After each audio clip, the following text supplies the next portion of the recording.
অতিরিক্ত বৃষ্টির কারণে কমিয়ে দেয়া হয় ম্যাচের দৈর্ঘ্য, সেটাও খেলতে পারেনি বাংলাদেশ। 5 ওভার কমিয়ে যে 15 ওভারে অনুষ্ঠিত হয়েছিল ম্যাচ, সেখানেও মাত্র 14 ওভারেই গুটিয়ে যায় টাইগাররা।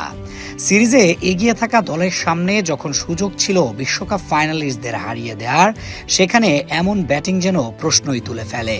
সিরিজের প্রথম ম্যাচে বাংলাদেশকে দারুণ চেস করতে দেখে নিউজিল্যান্ড যেন সিদ্ধান্ত নেয় এদিন চেস করার। তাই তো টস জিতেই বোলিং করার সিদ্ধান্ত নেন অধিনায়ক নিক কেলি। ওপেনিংয়ে বাংলাদেশের ভরসা এখন তামিম, অথচ তিনি ব্যাট করতে শুরু করেন ওয়ানডে মেজাজে। ফলাফল যা হওয়ার সেটাই হয়। 10 বলে 6 রান করে বিদায় নেন তিনি। এদিকে সাইফ হাসান যেন কোনোভাবেই নিজেকে খুঁজে পাচ্ছেন না। ভালো শুরুর পরেও বড় হচ্ছে না ইনিংস। 11 বলে 16 রান করে বিদায় নেন তিনি।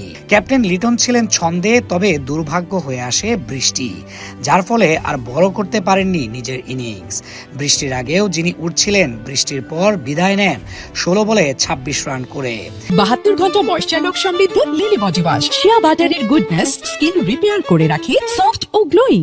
বৃষ্টির আগেও যিনি উঠছিলেন, বৃষ্টির পর বিদায় নেন 17 বলে 26 রান করে। এদিকে বৃষ্টির কারণে 5 ওভার কমিয়ে দেয়া হয়। টানা বৃষ্টির পর বাংলাদেশও ছন্দ হারায় লিটনের মতো।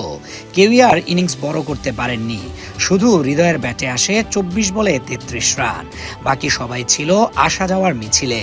কেউই পারেনি 2 অঙ্ক স্পর্শ করতে। তাতে যা হওয়ার সেটাই হয়। 15 ওভারের আগেই গুটিয়ে যায় বাংলাদেশ। দলীয় সেঞ্চুরি করতে পেরেছে, সেটাই তো অনেক। 102 রান করে লিটন বাহিনী। যুগের পর যুগ পেরিয়ে গেলেও এখনো প্রপার টি-20 ক্রিকেটটা খেলতে পারছে না বাংলাদেশ। একদিন পারফর্ম করলে যেন পরের দিন আশা হারিয়ে ফেলে তারা, আর সেটার বহিঃপ্রকাশ ছিল যেন এই ম্যাচে।